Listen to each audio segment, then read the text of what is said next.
Hello, everyone, and welcome to OHSC Interviews.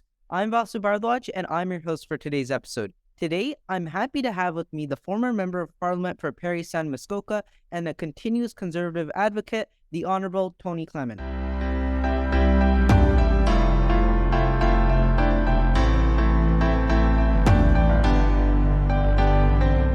Nice to be on the program, Vasu. It's great to be interacting with you and, by extension, your entire organization.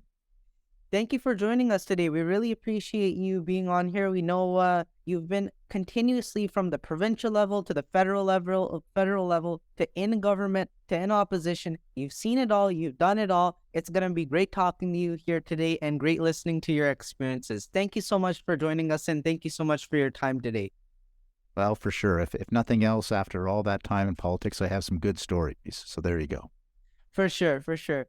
So we start off most of our interviews by asking the interviewee, how did you get started into politics? And just to give a little bit of a frame of what you've kind of done in politics, especially for an established person such as yourself.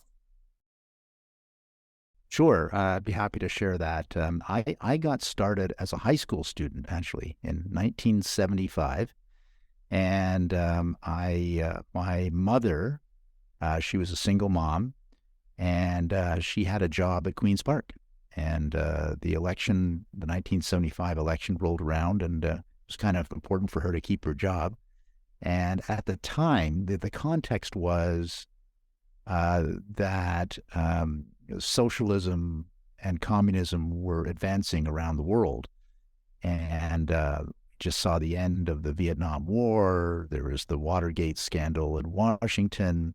Here in Canada, Pierre Elliott Trudeau, Justin's dad, when Pierre was Trudeau was prime minister, he massively increased deficits and increased the role of the state. Sound familiar? So people started to react to that, and I really felt that it was important to have a market-based economy, not a socialist-based economy.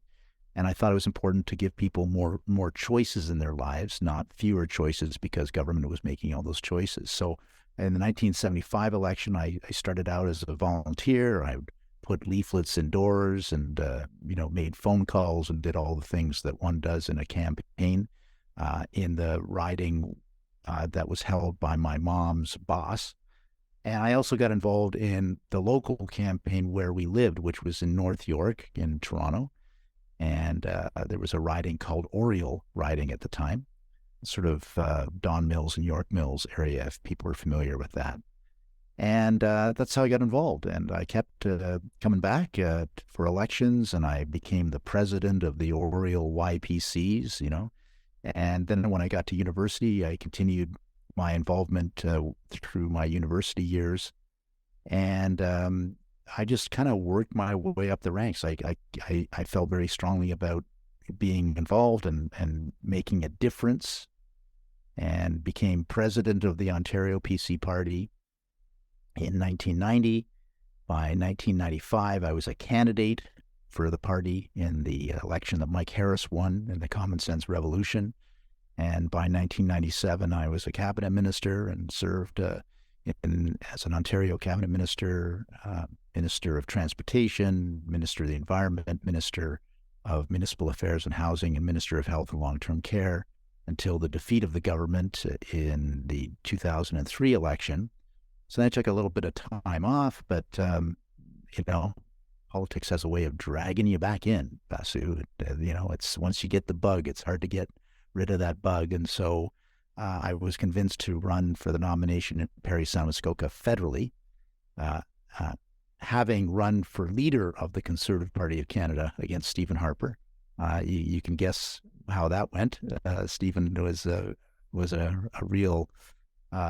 He rolled over everybody who there was two of us who ran against him, but he was very clearly the choice of the party, which is fine. But Stephen, when we won government in 2006, he invited me to be in his cabinet, and so there was no bad feelings about us being rivals. And I served as Minister of Health and Minister of Industry and President of the Treasury Board for the nearly 10 years of the Harper government. And when we were kicked out by Justin Trudeau in 2015, I served in the opposition for a term as well. So, yeah, and now I continue to be active.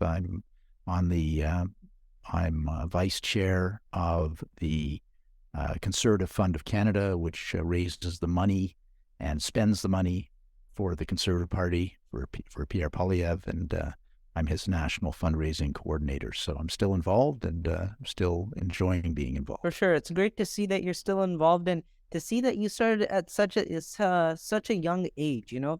It shows what a person who puts in hard work can get to. And I hope Absolutely. some of the members of our high school team can someday be like you and someday achieve your great success. Well, I always get asked, Basu. I always get asked. People have come up to me for decades and said, I want to get involved. How should I get involved? And I say, start at the bottom. Just help your riding. Be involved in an election or two. You'll develop skills. You'll develop contacts. Well, no. I want to be a top strategist. This is what some people say. I say, look, you don't know how it works here. You don't just walk in and become a top strategist. You have to show through your experience that you know what politics is all about. There's nothing wrong with starting knocking on doors and just being there at the riding level. So I really encourage anyone who's listening to get that experience. I've been involved in countless elections. I think I counted like 29 elections or something like that, provincial and federal. And I think I always learn something new every time I get involved that way. For sure, for sure. So we're gonna hop into our question and answer segment now, and these questions are asked by members of our high school team. So the first question comes from myself, and I want to ask you, you've been a member and a continuous advocate for the Conservative Party of Canada for decades now, and you've held various positions within the party. What do you believe are the most important values that the party should uphold, and how do you think these values can be translated into effective policies that can resonate with Canadians from all walks of life? Mm. No, that's a fantastic question. And the way I'd answer it, because I think the particulars change over time, over the decades, but I think the most important thing that conservatives as a value stand for is freedom. We want freedom of choice, economic freedom. We want personal freedom for people. And what goes along with that is that government still has a role, but it should be a smaller role than liberals or New Democrats think there should be. And I think that's that's the city on the hill. That's whatever we always turn to that. And we might have different policies that advance that. But I think that when you talk about personal choices and when you talk about economic choices, that's what you're talking about. The other thing that strikes me is that we believe in equality, but equality of opportunity. We don't believe that people should be given a hand up by any other reasoning, whether it's identity or otherwise. That we should order our society in a way where people who work hard, play by the rules, can get ahead. And I think that's why people come to this country, quite frankly. I was an immigrant myself when we emigrated here when I was 4 years old. And I think that's the thing that we as a party can represent the best. For sure, for sure. I mean, I remember watching a Pure video the other day, and it showed a message saying that we were all taught that you put in the work, you put in the effort, and within time you'll progress. You'll get a family, you'll be successful, and with Justin Trudeau in power, he's really ruined the idea of, for example, buying a house, right? Mm-hmm. Or having any savings, or going to the grocery store and saying, okay, I want this, I want that. It's crazy the number of families that have had to put food back on the shelves because of the Right. enormous tax increases, CPI, so inflation, and now just this April 1st, ironic how it's on April Fool's Day, that we have a tax increase on so many different things. I mean, the Trudeau government is out of touch with Canadians, and it goes to show that the Conservative Party of Canada is creating a place for all Canadians, and hopefully we'll see them in government in the next election. Yeah, I would agree with that assessment. I think that Pierre Poilievre is the most successful when he's talking about these issues, and he's a great storyteller. So he tells it with the parables or stories for sure. But the essence of it is, look, we all want to get ahead for ourselves and our family and our kids and our grandkids. If you're my age, and that means that houses have to be affordable. That means groceries have to be affordable. Gas has to be affordable. All of these things that are not the case right now. And I think that means that our message can get through because it's not only against Justin Trudeau and his policies, but we're saying we have a plan, and we'll be continuing to roll out that plan to get things more under control. And people are very smart. They know when things aren't working very well, and things aren't working very well in this country. And I know that's a trigger point for the progressive left. Oh, you can't say Canada's broken. Well, you know what? A lot of people think that Canada is not working for them right now.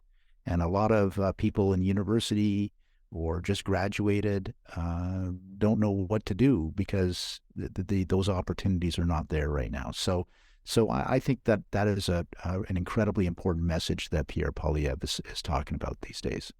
For sure. So we're going to move on to our next question, and this is asked by Vincent, and he's from Oakville, North Burlington.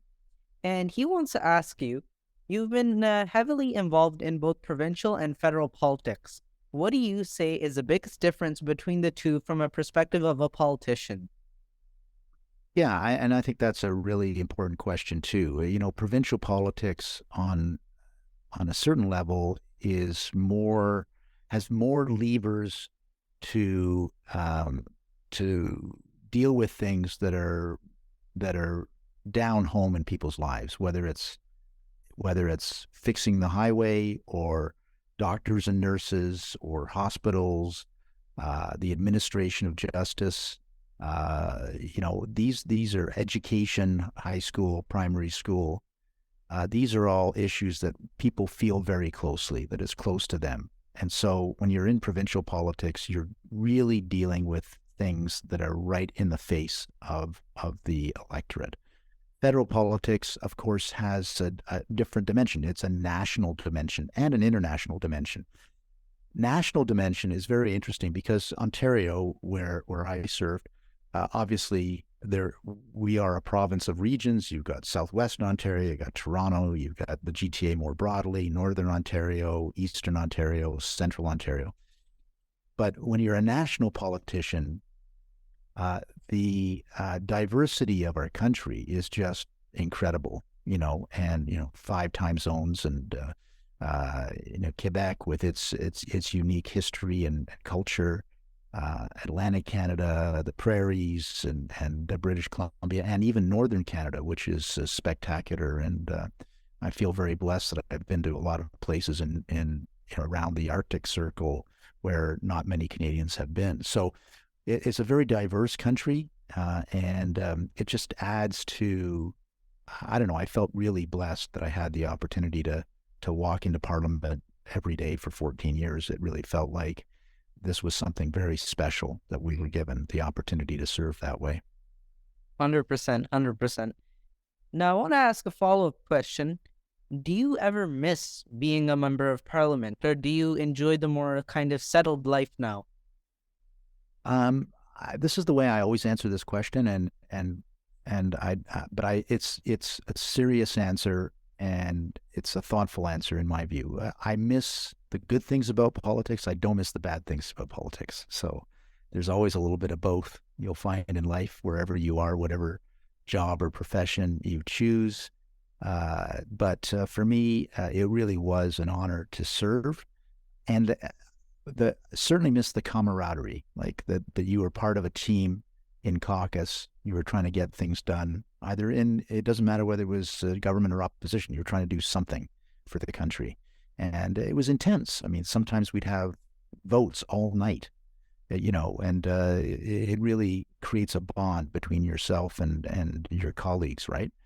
So that's something that can never be replaced in the private sector. But, we live in a time with 24-hour-a-day news coverage. We live in a time of social media. There's a lot of nasty aspects to politics, and you have to have a very thick skin. And I truly believe that you shouldn't be there for forever, because you become very cynical if you don't watch yourself, and you can lose your compass a little bit. So I look, it was 25 years of elected politics. I had my fill. I enjoyed it, but I'm also glad that I'm doing some other things now. For sure, for sure. So the next question comes from Hayden, and he's from York Simcoe, and he wants to ask you, you have had many endeavors even after your formal career in politics, like involvement with your podcast and many other things. What makes you stay motivated and continue to work hard? Well, I have this view that hard work is really important for the human condition. That if you're not working hard, you can get depressed, you can get lonely, you can get into bad habits. All of those things seem to be what happens if you're not working hard. So I think hard work and accomplishing something is very important to the human condition. So when I left politics, people come up to me and say, "Oh, how are you enjoying retired life?" I said, "Retired? I'm working as hard as I did when I was in the House of Commons, because I've got my business interests. I'm a venture capitalist and startup entrepreneur. I've got an advocacy organization that I created called Reshoring Canada, that is concerned about our supply chains. I've got my podcast, as you mentioned. I also have a television show called Boom and Bust on a fledgling new news network called the News Forum. I have a radio show. And then I have some stuff I do in my community, because I felt it was important to still be attached to my community in Muskoka. So I'm on the Chamber of Commerce board and the Arts Festival board, and I'm vice president of the radio station.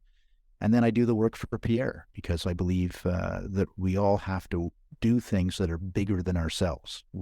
Just if you're just worrying about yourself and you don't care about the country or don't care about your city or province, to me, that's a wasted life. It's not for. I know that not everybody may feel that way, but that's how I feel about myself. And so that's why I like to do these things, and to keep active. Yeah, for sure. I have to say, hard work is one of the most important principles that you must maintain, and it's mainly comprised of your self-discipline. Are you able to put in the hours? Are you able to work efficiently? Are you able to do a vast amount of things, right? And to continue to work hard, to continue to challenge yourself, and to continue to grow is a very important aspect of life, no matter where you are, what age you are, anything like that. It's always very important to grow yourself, right? So I want to move on to our next question, and our final question, asked by Triffin Macros, and he's from Newmarket, Aurora. And he wants to ask you, what was your reason for running in the first leadership for the Conservative Party of Canada, and what did the Conservative movement feel like back then? Yeah, it seemed like a good idea at the time, and it was a brand new party, and Stephen Harper was obviously going to run, and some people convinced me that we needed an Ontario candidate, and somebody who had experience. Yeah, my cabinet experience was at the provincial level, but that was important. And so I thought, well, look, I'm going to give it a try, and it was very difficult, and I think I got 10% of the vote, and Harper got like 54% on the first ballot, and I thought that was incredible, until Pierre Poilievre came along and got 70% of the vote on the first ballot in his leadership. But no, I met a whole ton of people across the country. It was people still come up to me and say, I supported you in your leadership in 2004, or they remember me from the leadership debates or what have you. So although I was unsuccessful, it did ultimately pave the way for me to be in Parliament and to be in cabinet as a serious individual. Mr. Harper gave me that opportunity, and I'll never forget that. He was very gracious, even though I was a pit bull during the leadership, and probably I don't know how worried he was, but I made it as unpleasant as possible when I was debating him. I mean, that's the game of politics. Sure, He'll know you're a good person to have on the team then if you're right exactly. right side. So I want to move on to the final segment of our show that's called Advice for the Next Generation, where we will be talking about youth involvement in politics and more. So what should young high school conservatives do in order to get more politically active, and what is one piece of advice you'd like to give them? Yeah, and I partially answered this before, talking about don't be afraid to be involved at the ground level. I think any experience you have in an election period or pre-election, what have you, is good experience. I also, in my life, not only did internal party politics, but wherever I was, I got involved in my community. So when I was at university, I was on the governing council of U of T, and also was president of my college. And when I was in the when I graduated, I also did community things, and I thought that was really important to give me a broader perspective. And also, it validates you in the minds of a lot of people that you're just not here because you're a political party activist. You also care about the community. So if you have an opportunity to do something in your community that's maybe nonpartisan, I think that's also good experience for people, as well as doing things in the party whenever an election rolls around or whenever there's an important conference or convention. That's important too. Yeah, I mean, 100%. I mean, I met you at the Canada Strong and Free event Right. network, which was a great event. It showed a lot of strong support for the conservative movement. But I want to talk about one thing. I know you said at the start how people walk in and they want to be a strategic planner or something like that. And I have to say, like, I have to say, canvassing is my favorite part of a campaign. You Mhm. know, knocking doors, meeting new people. It might be simple work and it might be hard work, right? But it's truly like nothing else. Like all the other stuff, you're planning, you're researching and whatnot, and doing all that. But getting out face to face, talking to voters, it's an unreal feeling, and I have to recommend it to everybody. Go out and canvass in your next election. Federal, Yeah. provincial, municipal, anything to get involved. It's a great experience. It helps your social skills. You get to meet lots of new people, and who knows, you'll build a whole new connections and connections and network for sure. I agree with you. I've probably knocked on hundreds of thousands of doors, and I was a bit of an introvert when I started as a 14-year-old kid. Um, this is a great way to get extroverted, right? It forces you out of your comfort zone to be able to articulate calmly and reasonably your point of view on things, and to do that with strangers. And it sure made me knocking on doors all those times, even before I ran for the first time in 1995. Just gave me a poise and an experience that I thought was very valuable. So Vasu, I'm with you on that one for sure. But I do have to say, one of my least favorite parts is getting chased down by dogs. I At the door. think I've been bit 3 times knocking on doors. Yeah. For sure. So thank you, Tony, so much for your time today. We really appreciate you being here with us, and we wish you well in the future. Thank you, and I wish your organization all the best as well. Thanks for having me on as a guest. Thank you so much. Thank you.